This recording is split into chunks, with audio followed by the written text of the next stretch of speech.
One can only imagine the emotion in the room when Yaakov is seeing his son Yosef having a conversation with him for the very last time. They both know that Yaakov is about to pass on. And Yaakov sees his grandchildren in front of him, Ephraim and Menashe, Yosef's sons, and he's about to bless them. But before he blesses them, before he gives them a bracha, the final bracha, he talks to Yosef. And he tells Yosef how Hashem revealed himself to him and promised him all the land of Israel to his children. And he says to him that you're going to become a great nation. And then he says that Ephraim and Menashe are grandchildren, but they're going to be considered to be like children. They're going to be part of the Shvatim, of the tribes. They're going to be given their own part in the land of Israel. And then Yaakov tells Yosef about the death of his mother. And Rashi explains to us that Yaakov told Yosef about what happened when his mother died because he realized that Yosef may have had something in his heart against him, because of the fact that Yaakov buried Rachel not in Me'aras HaMachpelah, where he asked Yosef to bury him, but that he buried her Keva Rachel, he buried her on the road to Ephrat in Beis Lachem. And Yaakov explains to Yosef why. And he says, look, your mother died upon the road, and the Medrash explains that Yaakov tells Yosef that Hashem told him to bury her there, because as we know, the famous Rashi, famous words in Yirmiyahu, when the Jewish people would be exiled, Rachel would stand out over her grave and she would cry for her children, and Hashem promised, when seeing her cry and seeing her pain, Hashem promised that he would return her children back to their land.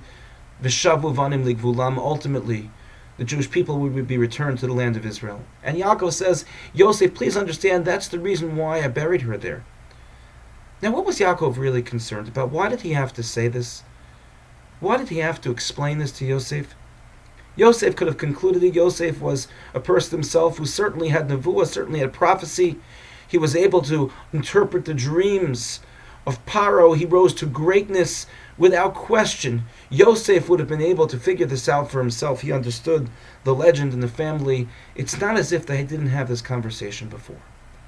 Why did Yaakov have to mention it now?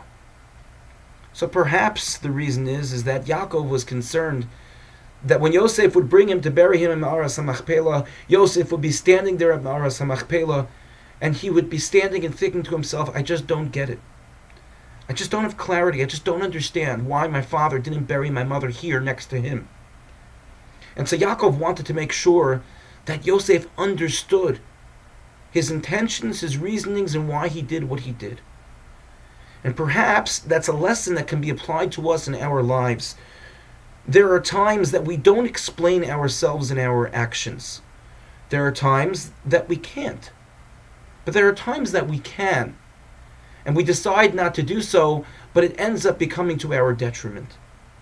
Here Yaakov said, I don't have to explain it to him, but I don't want him to be left with questions.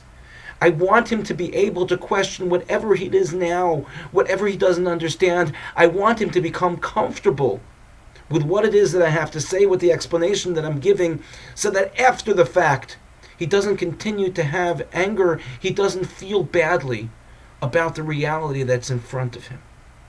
How many times in our own personal lives do we say to ourselves, maybe we should give someone clarity, maybe we should explain to them why we feel the way we do, why we said what we said, so that they don't have questions that go unanswered. And maybe that's the lesson that Yaakov Avinu is trying to teach to us.